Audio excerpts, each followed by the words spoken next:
dans une capsule le management comparé, comment ça se passe dans le management nippo-rhénan, entrepreneurial, industriel, où tout se fait par comité, par discussion, réunion, depuis la base jusqu'au sommet stratégique. Par comparaison au management pyramidal, où la réflexion et la pensée ne se fait que dans les parties supérieures et tout le reste ne fait qu'exécuter. Alors le problème que je soulève, c'est comme le management traditionnel et renouvelé dont j'ai parlé aussi dans d'autres capsules, c'est que dans l'un, celui nippo-rhénan à l'allemande, à la japonaise, on fait de l'organisation un ensemble intelligent, innovateur, un ensemble qui est chaque jour en état de faire de la meilleure qualité, de faire mieux, de créativité, alors que dans l'autre, on a un espace et une organisation où il n'y a, comme j'ai déjà dit, que de la réplication, de la répétition, et pratiquement pas d'innovation, pas de déviance, pas de changement, parce qu'on sait que c'est la déviance qui est à l'origine du changement, ce qu'on appelle le parasite, le bruit en cybernétique. Alors, je sais que certains pensent, ou certains même écrivent, que l'excès de réunions, l'excès de comités, c'est des pertes de temps, etc., etc.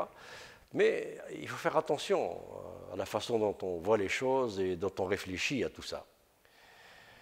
Avant de faire quelque chose, il faut s'entendre sur ce qu'on va faire. Il faut prendre le temps de se parler, de se comprendre, d'avoir tous les points de vue.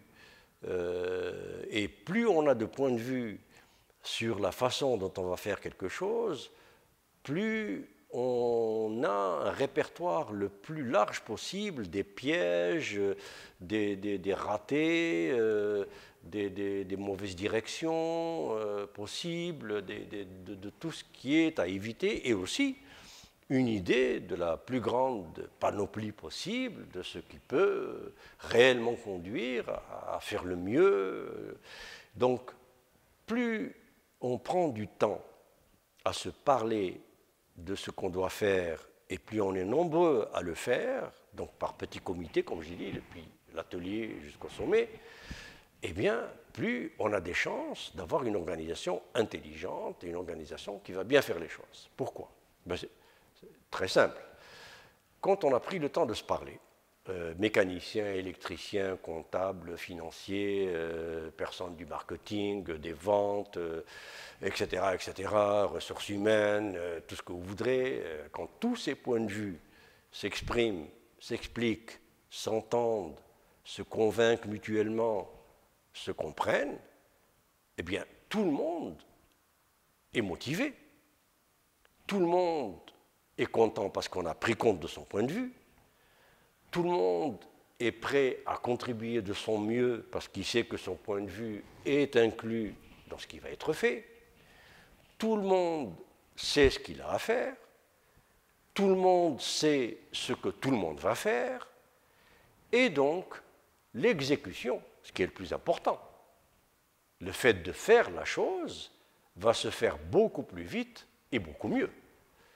Alors, pour vous donner un exemple, des études ont montré que dans le modèle nippo-rhénan, Allemagne, Japon, Scandinavie, où on fonctionne beaucoup par comité, les décisions se prennent plus lentement. 2 fois, 3 fois, 4 fois, 5 fois plus lentement que dans le modèle américain ou français, où c'est une personne qui décide. Évidemment, quand vous êtes une personne qui décide, vous êtes dans votre bureau tout seul, vous pensez vous tout seul, est-ce que je suis d'accord avec moi-même, est-ce que c'est facile ça, et c'est rapide.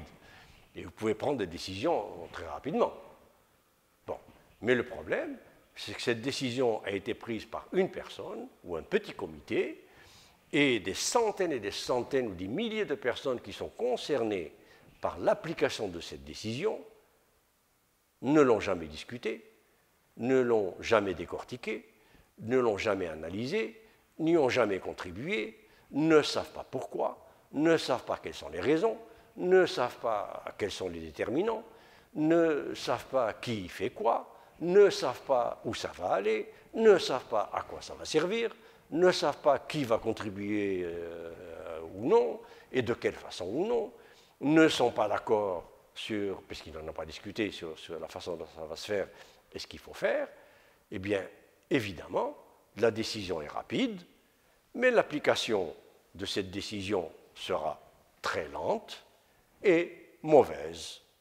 Ce qui fait qu'aujourd'hui, les meilleurs produits au monde, depuis les voitures jusqu'au piano, en passant par les aspirateurs et les téléphones, sont des produits de Corée du Sud, même les bateaux, etc., de Japon, de l'Allemagne, de la Scandinavie, du Danemark, et puis surtout pas de la France ni de l'Amérique. Pourquoi?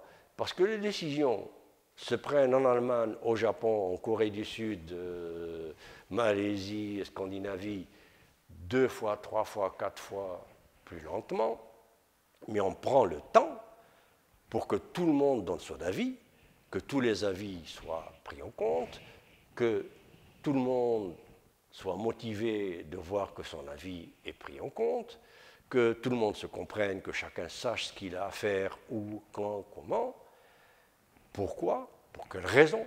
Et une fois que tout ça est fait, l'application de la décision est beaucoup plus rapide et de loin meilleure. Donc plus vite et de meilleure qualité. Alors il faut choisir.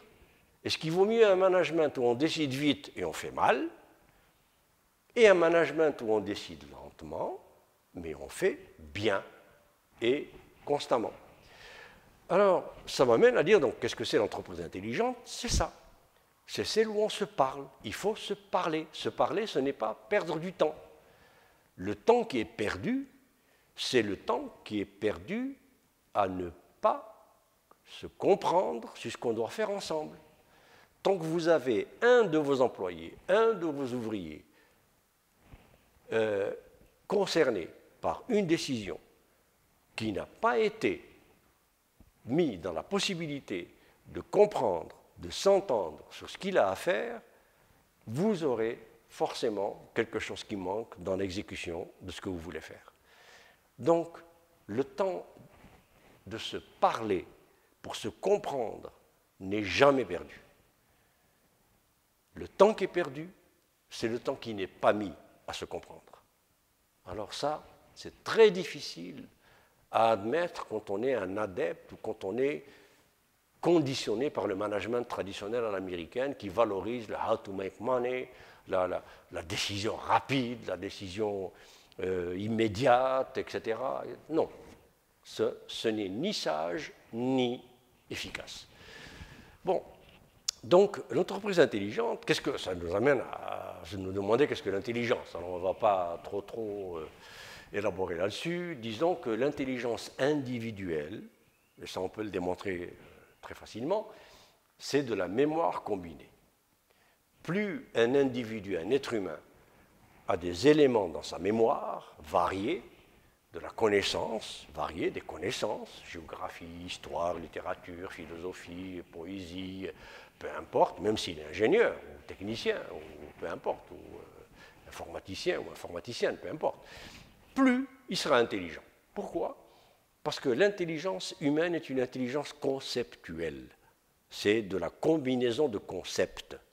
Et les concepts, ce sont des mots, des paroles que l'on conserve dans notre mémoire.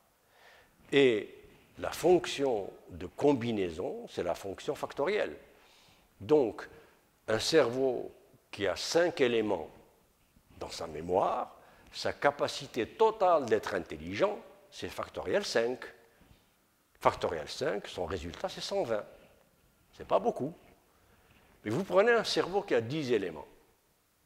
Factoriel 10, c'est pratiquement 4 millions de combinaisons. Beaucoup plus intelligent. Donc, plus votre employé, votre ouvrier, votre ingénieur, etc., sont cultivés, sont instruits, sont riches et variés dans leur mémoire, plus ils seront intelligents individuellement. Et cette intelligence individuelle se développe beaucoup, énormément, par le fait de se réunir et de se parler dans l'entreprise. Pas de se réunir et de se parler pour ne rien dire. Au sommet, pour parler comme on dit au Canada, de nuages et de je ne sais quoi, de choses soi-disant très abstraites, très compliquées, de grosses analyses, tout ça, ça généralement de la perte du temps. Mais se réunir de niveau en niveau, comme je l'ai dit, et parler de choses concrètes, ça rend les uns et les autres plus intelligents. Pourquoi? Parce que quand vous mettez face à face dans un cercle de qualité, ou dans un comité de codécision allemand, cercle de qualité japonais, ou comité de codécision allemand, ou de codétermination scandinave, vous avez le syndicaliste, vous avez le mécanicien, l'électronicien, l'informaticien, le financier, le comptable, le ressources humaines, le marketing, l'ingénieur de conception, je ne sais quoi, qui sont tous là, face à face, et qui discutent. Comment on va faire ce moteur le mieux possible? Et alors, l'électronicien apprend le langage du comptable, le comptable apprend le langage de l'électronicien, les deux apprennent le langage du financier, les trois apprennent le langage du marketing, et au bout de la troisième, quatrième réunion, individuellement, ils sont tous plus intelligents, parce qu'ils savent parler le langage les uns des autres, et les problèmes qu'ils ont à résoudre se résolvent plus vite parce qu'ils deviennent polyvalents. Et la polyvalence est aussi une amélioration de l'intelligence. Bon, maintenant, l'intelligence de l'organisation. Pour terminer, pour conclure, l'organisation, l'intelligence collective d'une entreprise, d'un ensemble humain, ce n'est rien d'autre que la combinaison des cerveaux. Il faut que les cerveaux, comme je disais dans une autre capsule, une organisation, c'est 2 personnes en plus qui font, voilà, pour faire les choses ensemble. Or, pour faire ensemble, il faut se parler, il faut se mettre d'accord, il faut se comprendre. Donc, la combinaison des cerveaux se fait par la parole. Dans ces comités, en se parlant, on combine ce qu'il y a dans les cerveaux des uns des autres, et ça donne l'intelligence collective de l'entreprise, et qui est une force absolument colossale. Vous prenez un groupe de 10 ouvriers employés qui ont 2 éléments par tête, s'ils font un tour de parole, la fonction factorielle nous dit que la capacité combinatoire, donc la capacité de générer de la nouvelle information inédite, qui est de l'intelligence, au sens général du terme, intelligere, qui veut dire combiner, eh bien, c'est factoriel 20, puisqu'ils sont 10, seulement 2 éléments par tête. Le total, c'est 20, un tour de parole, factoriel 20, c'est un chiffre qui frôle l'infini. C'est un nombre, si je me souviens bien, de 5 chiffres multipliés par 10 à la puissance 18. Alors imaginez l'intelligence colossale que cela peut donner. Alors voilà, s'il vous plaît, pourquoi managers, dirigeants, leaders, adopter un mode de leadership qui mettent en place dans votre organisation, et Mintzberg, comme moi d'ailleurs, s'acharne à essayer de semer cette idée dans le monde, un leadership, un mode de direction qui met en place les conditions qui font que vos employés ont envie de se parler, de se réunir, ont des raisons pour ça, ont du sens pour ça, et ont des récompenses pour ça. Une des récompenses, c'est le partage des profits.